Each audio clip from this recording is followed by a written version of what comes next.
ایک تو رمضان مبارک میں روزے رکھوائے گئے اور دوسرا رات کو تراویح کا حکم دیا گیا، اس میں بھی ہمارا فائدہ۔ اچھا، ذہن میں سوال پیدا ہوتا ہے کہ تراویح کا جسمانی فائدہ کیا؟ تراویح کا جسمانی فائدہ کیا؟ روحانی فائدے تو ہیں ہی صحیح۔ اس آیت نے عرض کیا نا شروع میں کہ آج روزے کے جسمانی فائدے کیا ہیں، اس ٹاپک کو تھوڑا کھولا جائے گا تو سوال پیدا ہوتا ہے کہ جی تراویح کے جسمانی فائدے کیا ہوئے؟ تو بھائی نماز کے روحانی فائدے تو بے شمار ہیں، جسمانی فائدے بھی ہیں۔ یہ ایکسرسائز بھی تو ہے نا۔ پہلے کہا جاتا تھا ڈاکٹروں کی طرف سے کہ جی آپ ہفتے میں 4 دن کم از کم برسک واک کیا کریں، بلکہ 10 سال پہلے کہتے تھے جاگنگ کیا کریں، یہ بھاگا کریں۔ پھر ثابت ہوا کہ جو جاگنگ زیادہ کرتے ہیں تو بڑھاپے میں ان کے پاؤں کی جو ہڈیاں ہوتی ہیں وہ پرابلم کرتی ہیں۔ اب ڈاکٹر آہستہ آہستہ آ گئے جی کہ برسک واک کہتے ہیں ذرا تیز چلنے کو، کہ جی یہ انسان کے لیے سب سے فائدے مند۔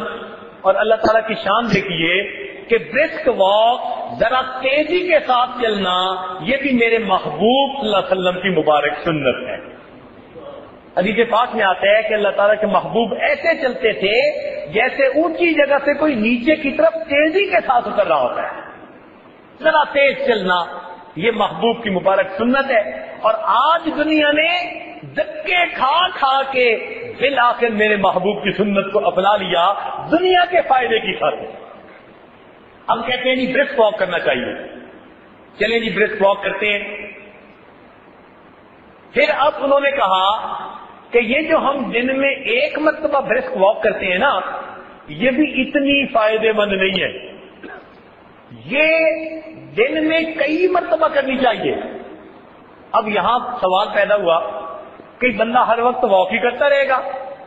انہوں نے کہا نہیں جی، تھوڑی سی ایکسرسائز کر لے جس سے کہ انسان کے ہارٹ بیٹ تھوڑا تیز ہو جائے، جو فلوئڈ انسان کے اندر بلڈ کی شکل میں بہ رہا ہے اس کی اماؤنٹ بڑھ جائے تاکہ پوری شریانوں کو یہ صاف کر دے۔ انہوں نے کہا جی چند مرتبہ ایکسرسائز کریں اگرچہ تھوڑی ہو۔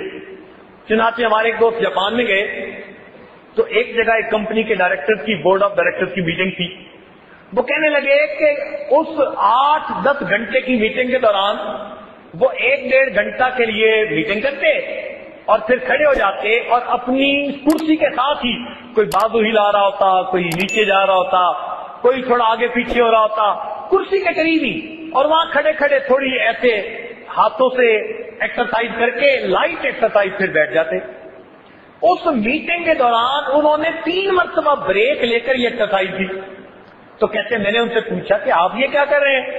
وہ کہنے لگے جی ہمارے ڈاکٹر اس نتیجے پر پہنچے کہ دن میں 1 مرتبہ ایکسرسائز کرنے کی بجائے چند مرتبہ لائٹ ایکسرسائز کر لی جائے تو اس کا فائدہ زیادہ ہوتا ہے۔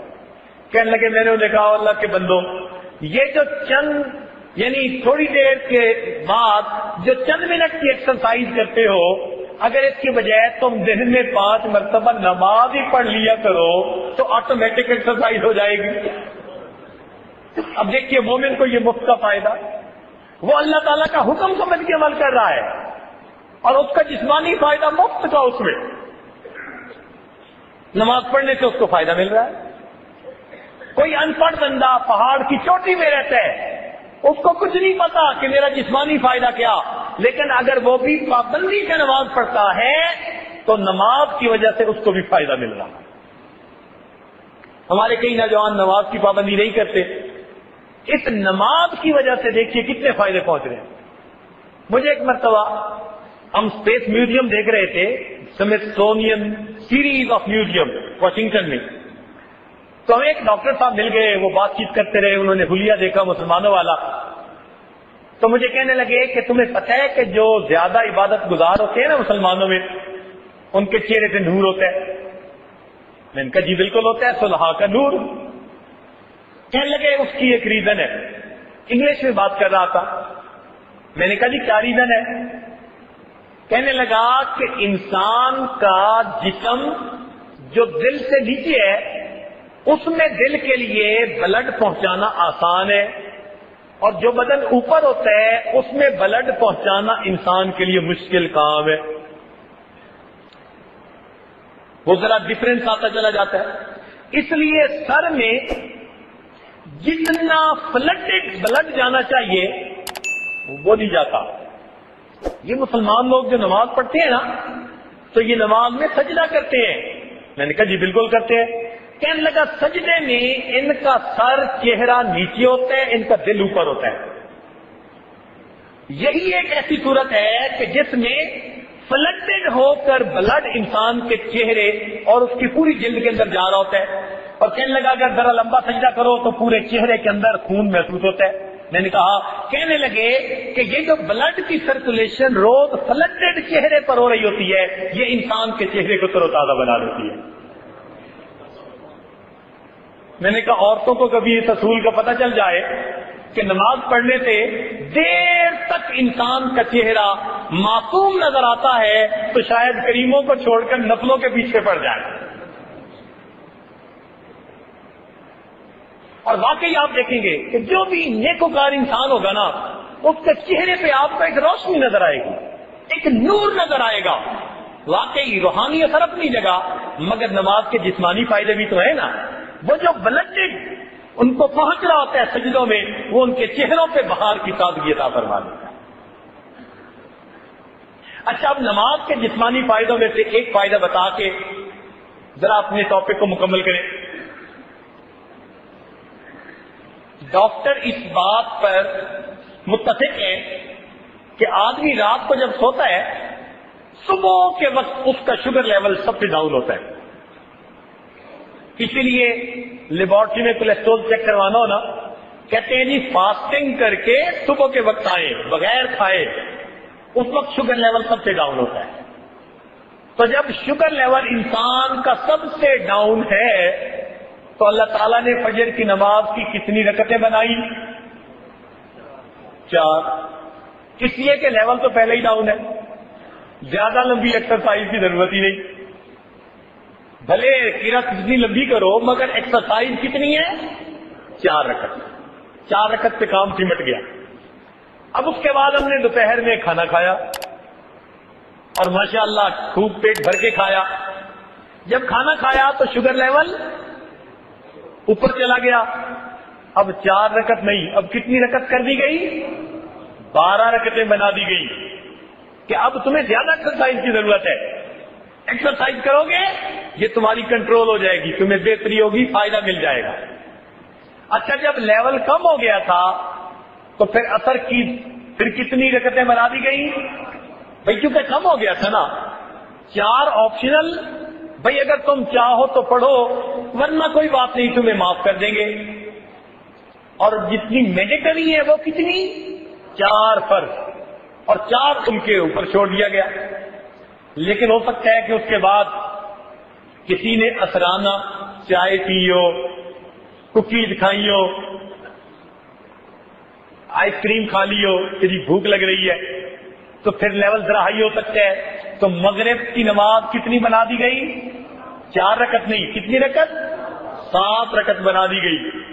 اور عام طور پر مغرب کے بعد عشاء کا کھانا ہوتا ہے تو مغرب کے بعد پھر ہم نے کھانا کھایا. اب جب ہیوی کھانا کھایا تو اب رکعتیں 7 نہیں، کتنی کر دی گئی؟ 17.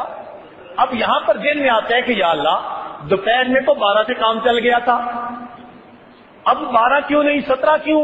فرمایا اس لیے کہ دوپہر میں 12 رکعتوں کے بعد تم نے ابھی جاگنا تھا، کام کرنا تھا اور شوگر لیول ڈاؤن ہونے کے چانسز تھے، اور اب تو جناب سونا ہے لہذا 12 سے کام نہیں چلے گا. کتنی پڑھنی پڑے گی؟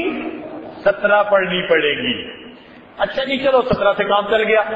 اللہ تعالیٰ کی شان دیکھیے کہ رمضان مبارک میں تو بندہ صبح روزہ رکھتا ہے اور سارا دن بھوکا رہتا ہے، تو شام کے وقت جب افطاری ہوتی ہے تو پھر اس وقت خوب بھوک لگی ہوتی ہے. اکثر اوقات روزہ دار اس وقت اوور ایٹنگ کرتے ہیں. اس وقت ماشاءاللہ ملک شیک بھی پی لیا تو جوس بھی پی لیا تو کھانے بھی خوب کھا لیے تو شوگر لیول جب دم ہائی چلا جاتا ہے، جب بہت زیادہ اوور ایٹنگ کر لی تو پروردگار عالم نے کیا فرما دیا کہ بھئی اب 17 رکعت سے بھی کام دوبارہ نہیں چلے گا، اب تمہیں 20 رکعت اور بھی ادا کرنی پڑے گی تاکہ تمہارے جسم کو صحیح فائدہ پہنچ جائے۔